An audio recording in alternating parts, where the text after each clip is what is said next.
All right ladies and gentleman, ये video बहुत ज़्यादा इंपॉर्टेंट है। इसमें हमने चर्चा की है इंडिया विक्स के बारे में। इंडिया विक्स एक ऐसा टॉपिक है जो ज़्यादा लोग समझते नहीं है और इसमें इतनी इंटिक्रेसीज हैं जिसको एज अ ट्रेडर समझना थोड़ा मुश्किल हो जाता है। ये वीडियो आपको उसमें बहुत ज़्यादा हेल्प करेगी अगर आप सीरियस ट्रेडर हैं और वॉलेटिलिटी को समझना चाहते हैं। ये वीडियो मेरे प्राइवेट लेक्चर्स की है। प्राइवेट लेक्चर्स में से मैंने क्लिपिंग निकाली है क्योंकि मुझे लगा इस टॉपिक पे बहुत ज़्यादा डिटेल वीडियो अवेलेबल नहीं है और आपके मुझे लगा कि काफ़ी हेल्पफुल रह सकते हैं। तो अगर आप सीरियस ट्रेडर हैं, मेरा अनुरोध ये रहेगा कि इसको शुरू से अंत तक देखने का प्रयास करें। अगर आपको लगता है वैल्यू मिलती है तो लाइक एंड सब्सक्राइब करना वो मैं आपके ऊपर छोड़ता हूँ। मोर इम्पोर्टेंटली, अगर आपका कोई भी सवाल है तो कमेंट सेक्शन में डाल देना। बट अगर आप मुझसे डायरेक्ट सवाल पूछना चाहते हैं सीधे कनेक्ट होकर, तो हम लोग हर संडे को वेबिनार करते हैं फ्री ऑफ कॉस्ट। वहां पर आपको गूगल मीट पे हम और आप कनेक्ट हो सकते हैं और अपना कोई भी सवाल पूछ सकते हो, चाहे इस वीडियो से, चाहे आपका as a trader, stock market investor, कोई भी सवाल है and I will take those question. तो अगर आप इंटरेस्टेड हैं, व्हाट्सएप ग्रुप का नंबर फ्लैश हो रहा होगा, आप उस व्हाट्सएप ग्रुप को ज्वाइन कर सकते हो। वेबिनार लगभग 12 बजे होता है, तो उसके पहले आपको लिंक आ जाएगी। वीडियो में आगे बढ़ सकते हैं। Thank you so much. Let me discuss about one of the most famous index that is called India VIX. Volatility का ही अपना एक इंडेक्स है और आप वॉलेटिलिटी के बारे में जानते हो। वॉलेटिलिटी बढ़ेगी तो ऑप्शन की प्रीमियम बढ़ेगी। विक्स क्या है, आइए बात करते हैं। विक्स, जब भी आप इंडिया विक्स सुनते हो, इंडिया विक्स का मतलब है आप निफ्टी की वॉलेटिलिटी को कैलकुलेट करो, सिर्फ और सिर्फ निफ्टी की। बैंक निफ्टी नहीं, रिलायंस नहीं, विप्रो नहीं, India VIX is only for Nifty. But क्योंकि निफ्टी आपका ब्रॉडर मार्केट है तो कई बार हम कहते हैं विक्स बढ़ रही है इंडिया, जिसका मतलब है इंडिया विक्स बढ़ रही है। तो हम सिंपली कह देते हैं कि अगर विक्स बढ़ रही है तो बाजार वोलेटाइल है, ओवरऑल बाजार को वोलेटाइल कर देते हैं। तकनीकी तौर पे अगर आप इसके डिटेल में बात करोगे तो India VIX is only for a Nifty, it's not for a bank Nifty और एनी अदर इंडेक्स। बट हाँ, क्योंकि ब्रॉडर इंडेक्स है तो आप मान सकते हो। इंडिया विक्स कुछ नहीं है, it is a volatility of Nifty. Nifty की वॉलेटिलिटी है, लेकिन कौन सी volatility? This is a implied volatility. Now you will see कि यार इम्प्लाइड वॉलेटिलिटी होता क्या है। अच्छा, आपने एक चीज ध्यान रखी होगी, जब मैंने आपसे इंट्रिंसिक वैल्यू की बात की थी, इंट्रिंसिक वैल्यू की चर्चा की थी, मैंने कभी भी इंट्रिंसिक वैल्यू को आईवी नहीं बोला। नोटिस किया मैंने ना इंट्रिंसिक वैल्यू को आईवी लिखा ना आईवी बोला, बिकॉज जो आईवी का वर्ड है ना, आईवी का word is reserved for this beautiful topic that is called implied volatility. IV का word is reserve for this. So let me show you in the option chain. अगर आप option chain में जाओगे, यहाँ पर आपकी देखो पुट और कॉल है, ओवरऑल ऑप्शन चेन है, बहुत ज्यादा बड़ी दिख रही है, बट इग्नोर एवरीथिंग। और आप स्ट्राइक के बगल में यहां पे देखो ये क्या लिखा हुआ है, this is a IV. This IV is not a intrinsic value. ये आईवी इंट्रिंसिक वैल्यू नहीं है। ये आईवी का मतलब है इम्प्लाइड वॉलेटिलिटी। यहाँ पे आप देखोगे आपको इम्प्लाइड वॉलेटिलिटी लिखी हुई है। सो सबसे पहले यहां तक मैं आपको इसलिए लेके गया हूं कि इम्प्लाइड वॉलेटिलिटी यहां पर आपके सामने लिखी हुई है, और जो ऊपर आपकी इंडिया विक्स लिखी हुई है वो कुछ भी नहीं है। यहाँ पे हर एक स्ट्राइक की आईवी लिखी हुई है। जब आप इंडिया विक्स देख रहे हो ना, इन सबको ऑन एवरेज ले लो, सबको ऑन एवरेज ले लो। There is a calculation of India VIX. India VIX कुछ नहीं है, कुछ स्ट्राइक्स की आईवी की कैलकुलेशन है। इसका मतलब है विक्स कुछ भी नहीं है। At the end of the day VIX is implied volatility of Nifty. लेकिन ये वर्ड मैंने इतनी बार रिपीट कर दिया और मैंने आपको समझाया नहीं कि आईवी होती क्या है। तो IV is a very very very simple concept. देखो, एज अ ट्रेडर हमें कोई एडवांटेज नहीं है ये जानने में कि आज कितनी उतार चढ़ाव है। भैया, अगर आज उतार चढ़ाव है और आज कैंडल बड़ी बन रही है, ऊपर नीचे कर रही है, और मान लो आज कोई रिजल्ट आता है जिसकी वजह से बाजार ऐसे ऐसे ऊपर नीचे हो रहा है और बहुत ज्यादा उतार चढ़ाव है, लेकिन अगर ये आपको पता भी चल जाए तो आपका बेनिफिट क्या है? क्योंकि वो तो स्क्रीन पे दिख रहा है, प्राइस तो ऑलरेडी मूव कर चुका है। अगर मान लो इलेक्शंस में, लेट मी रिमाइंड यू, 4 जून को जब इलेक्शंस के नतीजे आए, बीजेपी की गारंटी गलत हो गई और सीट कम आई। उसके बाद आप देखोगे प्राइसेस में बहुत ज्यादा उतार चढ़ाव था। उतार ही उतार था, चढ़ाव तो नहीं था, बट वॉलिटिलिटी बहुत ज्यादा हाई थी। लेकिन अगर मैं उस दिन या उस दिन आपको कोई भी मान लो बोल देता है कि यार जानते हो जॉयलन, वॉलिटिलिटी बहुत हाई है, प्राइस बहुत ज्यादा उतार चढ़ाव है, तो क्या फायदा है आपका?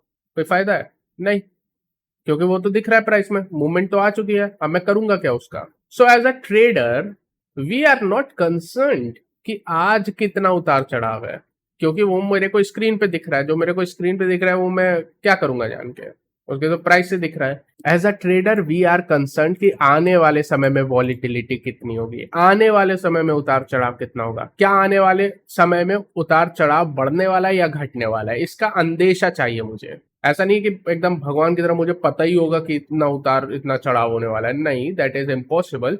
लेकिन मेरे को एक अंदेशा होना चाहिए कि यार क्या वॉलिटिलिटी बढ़ने वाली है आने वाले समय में या वॉलिटिलिटी घटने वाली है आने वाले समय में। And as a trader that is a very important information. इस इन्फॉर्मेशन के बेसिस पे मैं ट्रेडिंग निर्णय ले सकता हूँ। अगर वॉलिटिलिटी बढ़ने वाली है then I will buy option, I will never sell option. अगर वॉलिटिलिटी बढ़ने वाली है I am option buyer not option seller. अगर वॉलिटिलिटी घटने वाली है I am option seller, I am not option buyer. So point is this कि volatility कैसे मूव करेगी आने वाले समय में। एज अ ट्रेडर मेरे लिए इंपॉर्टेंट सिनेरियो ये है, आज का इंपॉर्टेंट सिनेरियो नहीं है। And that is for that reason हम जब भी विक्स की बात करते हैं we are talking about implied volatility. Implied volatility बताती है अगले 30 दिन में वॉलिटिलिटी कैसी रह सकती है, आज नहीं, 30 दिन, 30 डेज। 30 डेज का अनुमान देती है कि अगले 1 महीने में वॉलिटिलिटी कैसे रह सकती है। That is a implied volatility and that is what we mean by the India VIX. तो अगर आप इंडिया विक्स देख रहे हो जो कि कुछ नहीं है, इम्प्लाइड वॉलिटिलिटी है। इम्प्लाइड वॉलिटिलिटी का मतलब है कि एक्सपेक्टेशन क्या है। Implied volatility only means is that मैं फ्यूचर वॉलिटिलिटी नहीं लिखने जा रहा हूं ताकि आपको ऐसा ना लगे कि हम एज अ ह्यूमन बीइंग कभी कैलकुलेट कर सकते हैं कि आने वाले समय की वॉलिटिलिटी क्या है और प्राइस कैसे मूव करेगा। It is impossible. लोग आजकल एस्ट्रोलॉजी से कर रहे हैं, I do not know, I do कि वो कौन से ग्रह को देख के भैया बता देते हैं कि प्राइस कब कैसे मूव करेगा। But as a human being it is impossible to predict the future. ठीक है, तो हम भगवान ही बन जाए। बट पॉइंट इज दैट कि ये फ्यूचर वॉलिटिलिटी नहीं बताता है, ये बताता है expectation. Implied volatility is nothing but expect my spelling sucks. Expectation of future volatility. Implied volatility बताती है आपके एक्सपेक्टेशन कि आने वाले समय में मेरी वॉलिटिलिटी कैसी रह सकती है। That is a implied volatility. तो जब आप विक्स की बात करते हो और आप कहते हो विक्स बढ़ रही है, भैया विक्स इसलिए नहीं बढ़ रही है क्योंकि आज का वॉलिटिलिटी बढ़ रहा है। विक्स इसलिए बढ़ रही है क्योंकि बाजार मानता है कि आने वाले 30 दिनों में वॉलिटिलिटी बढ़ेगी। That is what VIX is. VIX is not कि आज क्या हो रहा है।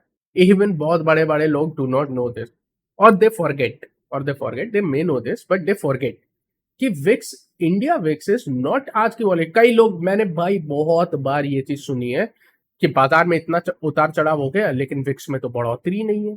बाजार आज इतना गिर गया लेकिन विक्स तो बढ़ी ही नहीं। But why do you expect कि विक्स बढ़े या घटे आप आज के मूवमेंट से? नहीं, आज के मूवमेंट से नहीं घटेगी। VIX is more of a आने वाले समय में क्या होने वाला है। It is a calculation of that is a expectation of future volatility and that is a India VIX. That is a VIX for you. So VIX आपको ये नहीं बताता कि आज क्या हो रहा है, it doesn't tell you. VIX बताता है कि आने वाले समय में क्या उम्मीद है, उम्मीदों की चर्चा है। बेसिकली मैं आपको बताता हूँ विक्स की कैलकुलेशन होती कैसे है।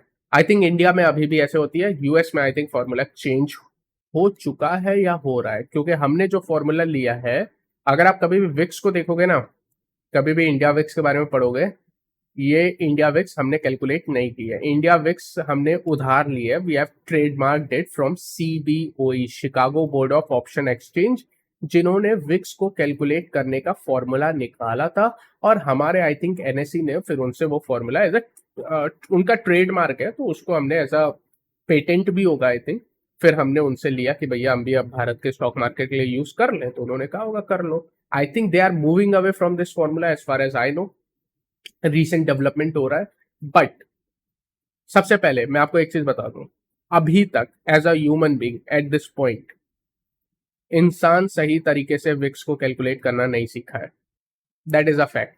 तो अगर फाइनेंस की फील्ड में मान लो टॉप लेवल पे जाते हो, आप फाइनेंशियल मतलब वैसे बनते हो जैसे क्वांटिटेटिव एनालिस्ट बनते हो, जो कि हाईएस्ट पेइंग जॉब है फाइनेंस की, और आप इस बारे में रिसर्च करते हो, the number one thing that you will be researching is about volatility. Volatility अभी भी स्टॉक मार्केट का लीस्ट अंडरस्टूड टॉपिक है. Least understood. There is not a correct way still to calculate volatility. अभी हम जो volatility की, I am going into a little bit of stories, but let me go into that because this is very interesting. अगर आप अभी की बात करते हो तो वॉलिटिलिटी को दो तरह से कैलकुलेट किया जा रहा है. आई थिंक स्टैंडर्ड डेविएशन से हम वॉलिटिलिटी को मेजर करते हैं.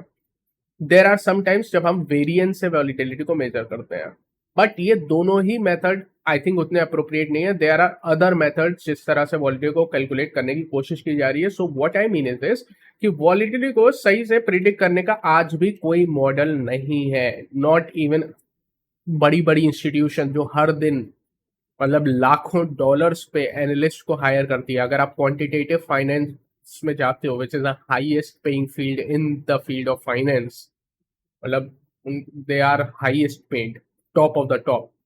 these people are top of the top of the top in the financial field.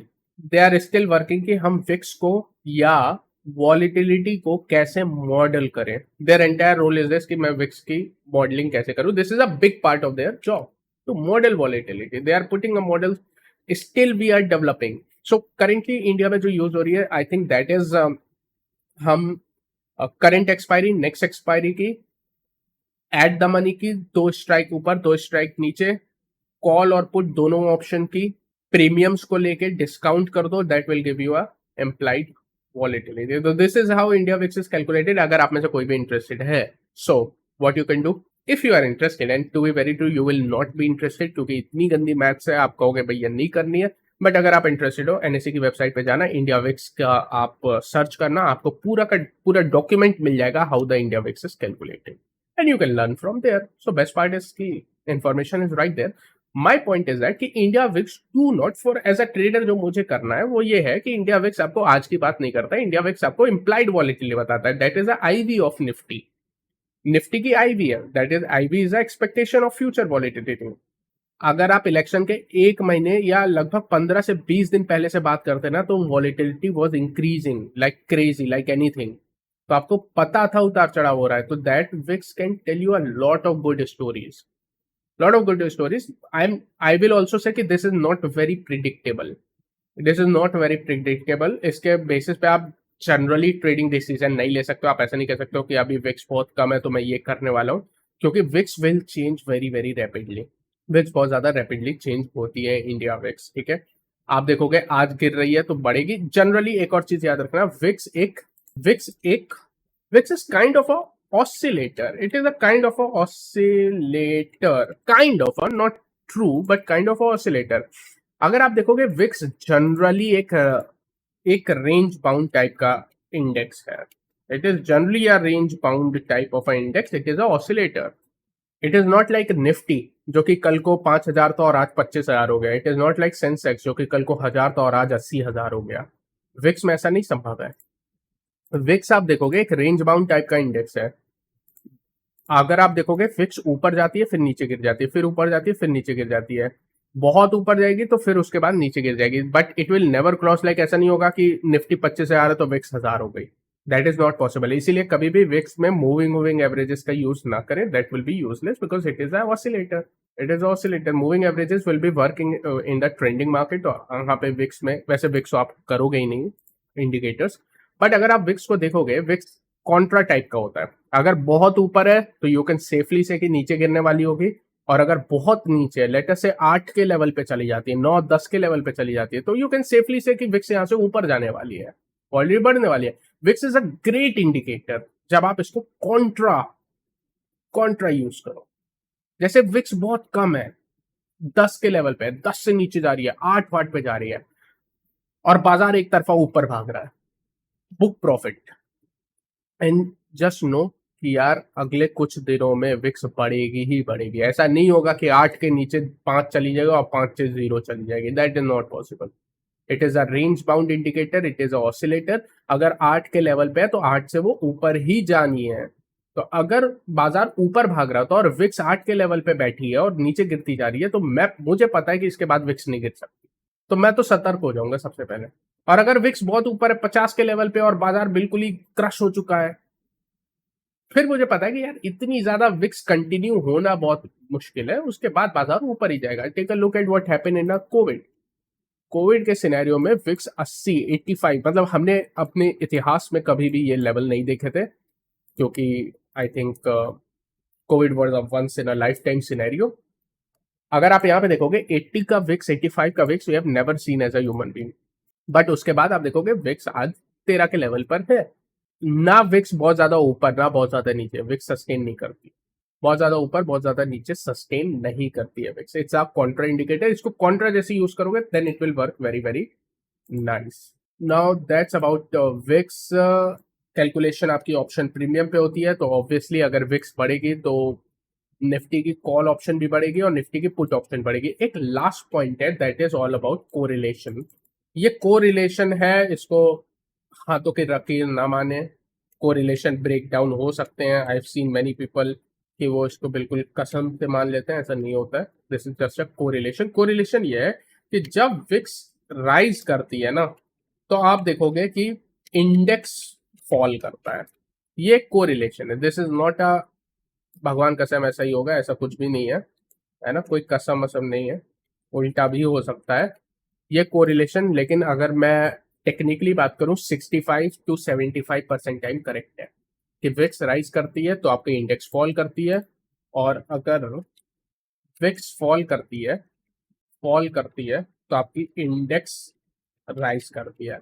Now ये कोरिलेशन है। आई विल अगेन से मेनी मेनी टाइम्स कि हर बार ऐसा हो, देयर इज नो गारंटी। बाजार में वैसे भी कोई गारंटी नहीं होती है, बट ये कोरिलेशन अच्छा काम करती है।